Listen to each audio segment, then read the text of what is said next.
So guys welcome back to micro classes. हमारी Meerut university और Saharanpur university की बीएड की रेगुलर क्लासेस चल रही हैं। आज का हमारा सब्जेक्ट है contemporary India and education. Contemporary India की है 14th क्लास है। आज का हमारा टॉपिक है शिक्षा का अधिकार अधिनियम, जिसे हम राइट टू एजुकेशन एक्ट बोलते हैं, आरटीई एक्ट बोलते हैं। ये 2009 में आया था। अब ये क्या आया था, क्या क्या सुझाव इसने दिए थे, भारतीय शिक्षा व्यवस्था में क्या क्या परिवर्तन किए थे, वह सब हम इस सेशन में कवर करने वाले हैं। मोस्ट इंपोर्टेंट क्वेश्चन है यह बीएड एग्जाम के लिए, काफी बार बीएड में पूछा जा चुका है। आज का हमारा टॉपिक है शिक्षा का अधिकार अधिनियम 2009, राइट टू एजुकेशन एक्ट 2009, जिसे हम शॉर्ट फॉर्म में आरटीई एक्ट भी बोल देते हैं। 2009 में ये आया था। अब देखो, संविधान लागू होने से ही एक बात बार बार कही जा रही है, भारत के सभी बच्चों को अनिवार्य तथा निःशुल्क शिक्षा प्रदान की जाए, प्राथमिक शिक्षा सभी बच्चों को प्रदान की जाए। तो उसके लिए बार बार प्रयास किए जा रहे हैं। उसी कड़ी में ये आरटीई एक्ट भी एक उसी कड़ी का प्रयास है। आरटीई एक्ट भी एक एक्ट बनाया गया था। भारतीय संसद ने ये बात लिखकर पारित कर दी थी कि भारत के सभी बच्चों को, अब 6 से 14 साल के जो बच्चे हैं, उन्हें निःशुल्क तथा अनिवार्य प्राथमिक शिक्षा प्रदान की जाएगी। अब ये कानून हो गया, भारत सरकार द्वारा इसका पालन किया जाना जरूरी है। यह काम होना ही चाहिए क्योंकि अब इसे संसद ने पारित कर दिया। इस एक्ट में क्या क्या बातें लिखी हुई थी? पहली तो यही लिखी हुई थी कि 6 से 14 साल के बच्चों को निःशुल्क व अनिवार्य शिक्षा प्रदान की जाए। थोड़ा सा इसमें स्कूलों के बारे में भी लिखा हुआ था, स्कूल कैसे होने चाहिए। थोड़ा सा शिक्षकों के बारे में भी लिखा हुआ था कि शिक्षकों को क्या क्या काम करने चाहिए और क्या क्या नहीं करने चाहिए। अब इस एक्ट के बारे में पढ़ लेते हैं। भारतीय संविधान के अनुच्छेद 45 को आप पढ़ेंगे, यही बात लिखी हुई है उसमें, बच्चों को प्राथमिक शिक्षा निःशुल्क प्रदान की जाए।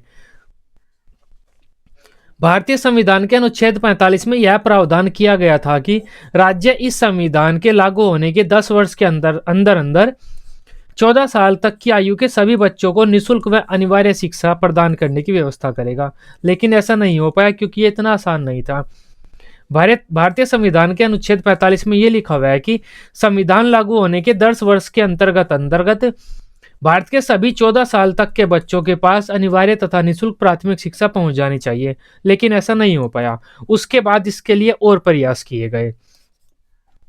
इस कड़ी में सन 2009 में संविधान में 86वां संशोधन किया गया, जिसके तहत संविधान में एक नया अनुच्छेद जोड़ा गया, अनुच्छेद 21A, तथा शिक्षा को मूल अधिकार बना दिया गया।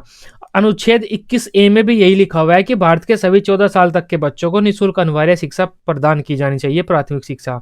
अब 21A कौन सा भाग है? यह मूल अधिकार वाला भाग है। मतलब 2002 में हमने शिक्षा लेना बच्चों का मूल अधिकार बना दिया। इसके तहत भारत के प्रत्येक 6 से 14 साल के बच्चों को निःशुल्क तथा अनिवार्य प्राथमिक शिक्षा प्रदान की जाएगी। अब अनुच्छेद 21A के उद्देश्यों की पूर्ति के लिए भारत सरकार ने एक अधिनियम लाया और उसे पारित किया, जो शिक्षा का अधिकार अधिनियम 2005 का ही संशोधित रूप था। 2005 में भी ये कोई अधिनियम लाए होंगे, उसका संशोधित रूप था ये। इसे शिक्षा का अधिकार अधिनियम 2009 कहा जाता है। यह अधिनियम 2009 में बना तथा पारित हुआ, लेकिन इसे लागू कब से किया गया? 1 अप्रैल 2010 से लागू किया गया। इंपॉर्टेंट क्वेश्चन है ये आपके वेरी शॉर्ट क्वेश्चन के लिए और आपके वाइवा के लिए। प्रैक्टिकल वाइवा में पूछ लिया जाता है ये। और वेरी शॉर्ट क्वेश्चन की जो आरटीई एक्ट है वो कब लागू कब हुआ था? लागू हुआ था ये 1 अप्रैल 2010 से, लेकिन पारित कब हो गया था? 2009 में ही इसे पारित कर दिया गया था भारतीय संसद के द्वारा। राष्ट्रपति के साइन भी 2009 में ही हो गए थे। इस एक्ट को पूरे भारत में लागू किया गया था, जीएनके को छोड़कर, क्योंकि जीएनके भारत का पूरी तरह से हिस्सा नहीं था उस टाइम पर। इसमें दिए गए नियम गैर सरकारी व सरकारी दोनों प्रकार के विद्यालयों पर लागू होते हैं। इस एक्ट में जो भी बात लिखी हुई है ना, वो सरकारी स्कूलों पर और गैर सरकारी स्कूलों पर, दोनों स्कूलों पर लागू होती है। तो ये इंपॉर्टेंट पॉइंट है इस एक्ट के लिए। हल्का सा बता देता हूं मैं। भारत के सभी बच्चों को प्राथमिक शिक्षा निःशुल्क प्रदान करने के लिए बार बार प्रयास किए जा रहे थे भारत सरकार द्वारा। तो संसद में एक एक्ट पारित कर दिया गया उन्हीं प्रयासों की कड़ी में, कि उस एक्ट में लिखा हुआ था अब सभी बच्चों को निश्चित रूप से शिक्षा प्रदान की जानी चाहिए, क्योंकि एक एक्ट बना दिया गया था। वो एक्ट 2009 में बना था, लेकिन 1 अप्रैल 2010 को लागू किया गया था, जीएनके को छोड़कर पूरे भारत में। इस एक्ट में जो भी बातें लिखी हुई हैं वे प्राइवेट और गवर्नमेंट दोनों स्कूलों पर लगती हैं, किसी एक पर नहीं। इस एक्ट को हमने क्या कहा? आरटीई एक्ट कहा। अब इस एक्ट में क्या क्या बातें कही गई हैं वे पढ़ते हैं। सबसे पहली बात, जो सामान्य बच्चे हैं ठीक ठाक हैं, चल फिर सकते हैं, विकलांग नहीं है। सामान्य 6 से 14 साल के बच्चों को निःशुल्क व अनिवार्य शिक्षा प्रदान की जानी चाहिए, सभी को प्रदान की जाएगी, सभी बच्चों को। जो विकलांग बच्चे हैं, विकलांग बच्चों को 6 से 18 साल की निःशुल्क व अनिवार्य शिक्षा प्रदान की जाएगी, सभी बच्चों को। सामान्य बच्चों को तो 6 से 14, लेकिन विकलांग बच्चों को 6 से 18 साल को प्रदान की जाएगी। नेक्स्ट पॉइंट है, सभी बच्चों के घर के आवास के 1 किलोमीटर के अंदर अंदर तो प्राइमरी स्कूल होना चाहिए, प्राथमिक विद्यालय कक्षा 1 से 5 तक, और 3 किलोमीटर के अंदर अंदर उच्च प्राथमिक स्कूल होना चाहिए, मतलब कक्षा 6 से 8 तक।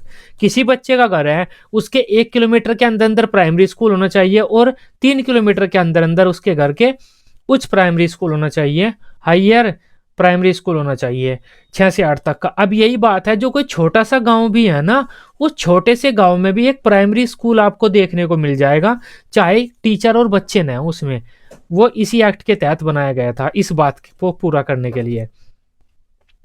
नेक्स्ट पॉइंट की बात करते हैं, जहां तक संभव हो विशिष्ट बच्चों को भी सामान्य विद्यालयों में भेजने का प्रयास किया जाना चाहिए। अतः आरटी 2009 समावेशी शिक्षा की वकालत करता है। जो विकलांग बच्चे हैं या इंटेलिजेंट बच्चे हैं या फिर मंदबुद्धि बच्चे हैं, उन सभी बच्चों को सामान्य बच्चों के साथ सामान्य विद्यालयों में भेजने का प्रयास किया जाना चाहिए, और इस प्रक्रिया को हम समावेशी शिक्षा बोलते हैं।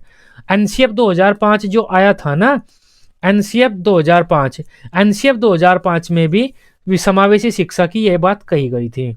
नेक्स्ट पॉइंट है, कोई भी विद्यालय कभी भी किसी भी बच्चे का प्रवेश लेने से मना नहीं कर सकता। प्राइवेट स्कूल हो, सरकारी स्कूल हो, किसी भी बच्चे का एडमिशन लेने से में किसी भी प्रकार मना नहीं कर सकते। वही बात है, जब कोविड आया तो सरकारी स्कूलों ने 2-2 शिफ्ट चलाना शुरू कर दिया, बच्चों को 3-3 दिन बुलाना शुरू कर दिया एक हफ्ते में, लेकिन एडमिशन को मना नहीं कर पाए। में क्यों नहीं कर पाए? क्योंकि आरटीई एक्ट लगा हुआ है, और आरटीई एक्ट मना करता है इस बात को कि आप किसी भी बच्चे का एडमिशन लेने से मना नहीं कर सकते। अगर स्कूल वाले मना करेंगे तो उन्हें सजा दी जाएगी, इसकी जेल भेज दिया जाएगा, फाइन लगाया जाएगा, क्योंकि ये कानून है, आरटीई एक्ट एक कानून है भारत में। प्रवेश के समय बच्चे का या फिर उसके माता पिता का किसी भी प्रकार से कोई इंटरव्यू नहीं लिया जाएगा। प्राइमरी स्कूल अब भी लेते हैं, लेकिन आरटीई एक्ट के अनुसार गलत है, चोरी चोरी चुपके चुपके सब काम होते हैं। प्राथमिक कक्षाओं में किसी को फेल नहीं किया जाएगा, ये बात भी है कि प्राइमरी एजुकेशन में किसी को फेल नहीं किया जाएगा। इससे क्या होगा, भारत की जो साक्षरता दर है वो बढ़ जाएगी। अगर हम फेल करेंगे तो भारत की साक्षरता दर नीचे रहेगी। अगर कोई बच्चा शुरू में प्रवेश नहीं लेता तो उसकी आयु वर्ग की कक्षा में उसे प्रवेश दिया जाएगा। मान लेते हैं 6 साल का बच्चा पहली कक्षा में एडमिशन लेता है, 8 साल का बच्चा 3rd क्लास में एडमिशन लेता है, 10 साल का बच्चा 5th क्लास में एडमिशन लेता है। यही तो बात है, ऐसा ही तो होता है प्राइमरी एजुकेशन में। लेकिन अगर कोई 10 साल का बच्चा हो गया है, अब तक उसने एडमिशन नहीं लिया है, तो उसे सीधा 5th क्लास में एडमिशन दिया जाएगा और उसे वहीं पर पढ़ना लिखना सिखाया जाएगा। पहली कक्षा में उसे एडमिशन नहीं दिया जाएगा। उसकी जो आयु वर्ग है, उस आयु के बच्चे जिस कक्षा में होंगे उसी कक्षा में उस बच्चे को प्रवेश दिया जाएगा। ये बात आरटी एक्ट ने कही थी। बच्चे को किसी भी प्रकार का शारीरिक या मानसिक दंड नहीं दिया जा सकता। अब देखो, एक नेशनल एजुकेशन पॉलिसी थी जो 86 में आई थी, एक एनसीएफ था, नेशनल करिकुलम फ्रेमवर्क, जो 2005 में आया था, एक आरटीई एक्ट आया है जो 2009 में आया था। इन सभी ने एक ही बात कही है, क्या कही है?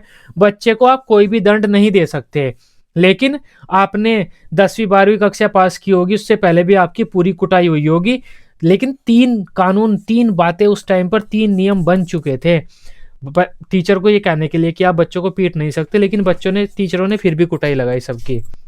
कोई भी शिक्षक निजी संस्थान नहीं चला सकते, अर्थात ट्यूशन नहीं पढ़ा सकते। कोई भी टीचर, वो प्राइवेट स्कूल में पढ़ा रहा हो, सरकारी स्कूल में पढ़ा रहा हो, वो ट्यूशन नहीं पढ़ा सकता।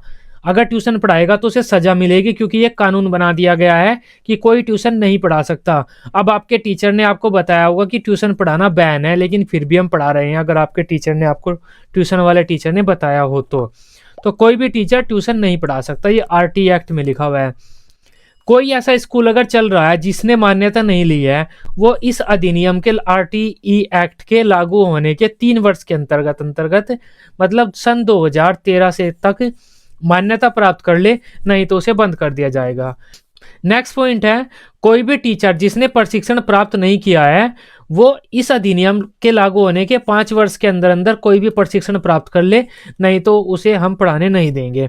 कोई भी टीचर है वो ये अधिनियम लागू होने के 5 वर्ष के अंदर अंदर या तो बीएड कर ले, या फिर बीटीसी कर ले, या फिर डीएल ऐड कर ले, कुछ भी कर ले, टीचर ट्रेनिंग प्रोग्राम में शामिल हो जाए, प्रशिक्षण प्राप्त कर ले, टीचर बनने की ट्रेनिंग ले ले। अगर वह ऐसा नहीं करता तो उसे पढ़ाने के लिए हम अप्रूव नहीं करेंगे। हर प्राइवेट स्कूल में 25% सीटें गरीबों के लिए होंगी, लेकिन कहाँ है ये, इनका पता ही नहीं चलता। स्कूल में पुस्तकालय, अखबार पढ़ने की सुविधा होगी।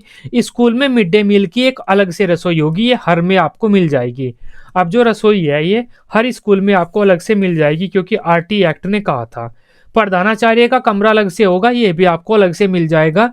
चाहे प्रधानाचार्य के कमरे को ही जो शिक्षक हैं उन्होंने पूरा ऑफिस बना लिया हो, सारे शिक्षक प्रधानाचार्य के कमरे में ही रहते हो और उसको ऑफिस बना लिया हो इन्होंने, लेकिन प्रधानाचार्य का कमरा माना जाता है वो। लड़कों तथा लड़कियों का बाथरूम अलग अलग होगा।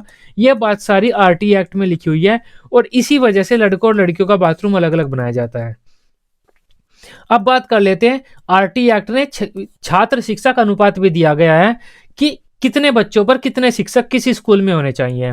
निम्न प्राथमिक स्कूलों में, मतलब 1 से 5 वाली जो कक्षा वाले स्कूल हैं उनमें 30 बच्चों पर एक शिक्षक होना चाहिए, और जो उच्च प्राथमिक विद्यालय है मतलब कक्षा 6, 7, 8 में 35 बच्चों पर एक शिक्षक होना चाहिए। अगर ये नहीं हो पाता, कहीं पर बच्चे ज़्यादा हैं, शिक्षकों की मांग को पूरा नहीं किया जा सकता, तब अधिक से अधिक 40 बच्चों पर एक शिक्षक होना चाहिए। इससे ज़्यादा नहीं होना चाहिए, किसी भी हालत में बिल्कुल भी नहीं होना चाहिए। यह बात आरटी एक्ट में लिखी हुई है। अब छात्र शिक्षक संख्या की बात कर लेते हैं। अनुपात से हम छात्र शिक्षक संख्या निकाल सकते हैं। 1:30 के अनुपात में है ये छात्र शिक्षक संख्या। अगर 60 बच्चे हैं, 1 से 60 एक बच्चा है या फिर 60 बच्चे हैं, तो कुल 2 शिक्षक होंगे किसी भी स्कूल में, मतलब कम से कम 2 शिक्षक तो होंगे ही होंगे। इनमें से एक क्या होगी, महिला शिक्षक होगी। ये बात भी हमारी कही गई थी, निमटाजिस ने भी कही थी। 61 से 90 अगर बच्चे हैं तब 3 शिक्षक होंगे। 90 से मतलब 91 से 120 बच्चे हैं तो 4 शिक्षक होंगे। 120 से 150 बच्चे हैं तो 5 शिक्षक होंगे और एक प्रिंसिपल होगा। 150 से ज़्यादा हैं तब भी 5 शिक्षक होंगे और एक प्रिंसिपल होगा। अगर 200 से ज़्यादा हैं तब 40:1 अनुपात से ज़्यादा नहीं हो सकते इस अनुपात से। तो 40:1 के अनुपात में आप अपने टीचर रख लो। तो ये टीचर की भी व्यवस्था की गई थी और अनुपात भी निर्धारित किया गया था कितने बच्चों पर कितने टीचर होने चाहिए इस एक्ट के द्वारा। इसी के साथ ही इस एक्ट ने शिक्षकों का न्यूनतम कार्य समय भी निर्धारित किया था। 1 साल में टीचर 800 घंटे काम करेगा प्राइमरी स्कूल में। 1 साल में टीचर 1000 घंटे काम करेगा अपर प्राइमरी स्कूल में। 1 साल में टीचर 200 दिन काम करेगा प्राइमरी स्कूल में। 1 साल में टीचर 220 दिन काम करेगा अपर प्राइमरी स्कूल में। तो ये कार्य का समय भी निर्धारित किया गया था इस एक्ट के द्वारा। अब ये एक्ट था, आसान सा ही टॉपिक था। आई होप आप इसे समझ पाए होंगे, हल्का सा समझ लो। पहले संविधान वगैरह की बातें आपको थोड़ा सा एक्ट वगैरह लिखने होंगे, में इजी हैं। वे तो वैसे भी इंटरव्यूअर आपसे पूछ लेता है जो वाइवा के लिए आपके पास आता है, प्रैक्टिकल वाइवा में। आई होप आरटी एक्ट क्या होता है ये आप समझ पाए होंगे। वीडियो अच्छी लगी हो आप इसे अपने बीएड ग्रुप में दोस्तों के साथ शेयर कर सकते हैं।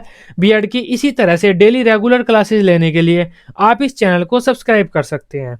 Till then, bye bye, take care.